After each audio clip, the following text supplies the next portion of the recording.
अस्सलामुअलैकुम। अगर आप बुझहोत के लोग हैं तो आपके लिए हफ्ता खास अहमियत रखता है। आपके साहसियात, वफादारी और गहरे जज्बात इस हफ्ते आपके फैसलों और ताल्लुकात में नया रंग डाल सकते हैं। ये वक्त है खुद को समझने, अपने एहसासात की पहचान करने और अपनी जिंदगी के हर शोबे में तवाज़ुन कायम करने का।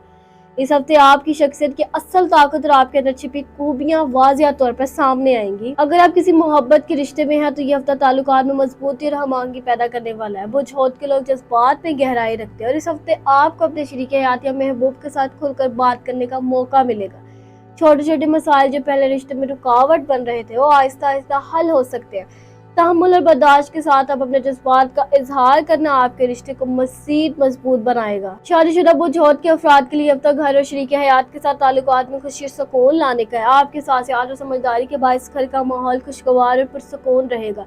शरीक हयात के साथ वक्त गुजारना, एक दूसरे के एहसासात को समझना और नरम रवैया इख्तियार करना इस हफ्ते सबसे अहम होगा। सिंगल अफराद के लिए अब तक खुशनासी और जाती तरक्की के लिए बेहतरीन है। आपको अपनी तरजीहात, ख्वाहिशात और अहदाफ पर गौर करने का मौका मिलेगा। बुझहोत के सिंगल लोग आज़ाद और मजबूत फितरत के हामिल होते हैं और इस हफ्ते आप अपनी सलाहियतों को पहचानने और अपनी शख्सियत को मज़ीद निखारने पर तवज्जो दे सकते। करियर के हवाले से अब तक मौके चैलेंज दोनों लेकर आएगा। बुझहोत के लोग मेहनती और तख्लीकी होते हैं और आपकी तख्लीकी अंदाज से आपके काम में مثبت तब्दीलियां आएंगी।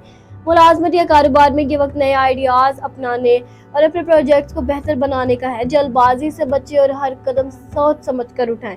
ज़हनी सुकून के लिए ये हफ्ता अहम है। बुझहोत एहसास और जज्बात ही होते हैं जिसकी वजह से आप कभी कभार दबाव महसूस कर सकते हैं। दिन के कुछ लम्हे तन्हाई में गुजारें, दुआ, जिक्र और مثبت सोच अपनाएं। इससे ज़हनी सुकून और अंदरूनी तवानाई में इजाफा होगा और आप बेहतर महसूस कर सकेंगे और बेहतर फैसला करने के काबिल होंगे। इस हफ्ते अपने दिल और दिमाग को सुकून देने के लिए कुरान की तिलावत करें और रोजाना दुआ करें। हर मुश्किल परेशानी में अल्लाह की पनाह मांगें। सुबह के वक्त शुक्रगुजारी और जिक्र करने से आपके अंदर सुकून में इजाफा होगा। बुझहोत के लोग जो अपने जज्बात में गहराई रखते हैं, इस्लामिक हीलिंग के जरिए वो अपनी जिंदगी के हर पहलू में तवाज़ुन और अमन कायम कर सकते हैं। अगर आपको ये वीडियो पसंद आई तो इसे लाइक करें, अपने दोस्तों के साथ शेयर करें। हमारे चैनल एस्ट्रो वाइब्स डेली को सब्सक्राइब करना ना भूलें ताकि आपको हर हफ्ते बुझहोत और दीगर बुझों के लिए ऐसी ही आसान और मुफ्तल वीडियोस मिलती रहे। यह हफ्ता आपके लिए तरक्की, खुशी, सुकून और रूहानी कुव्वत बढ़ाने का बेहतरीन मौका है। अल्लाह आपकी हर कोशिश को कामयाबी और सुकून से नवाजे और मुझे दीजिए इजाजत में मिलते हैं आपसे अगली वीडियो में। तब तक हमने सितारों की दुनिया में रोशनी करें। अल्लाह हाफिज।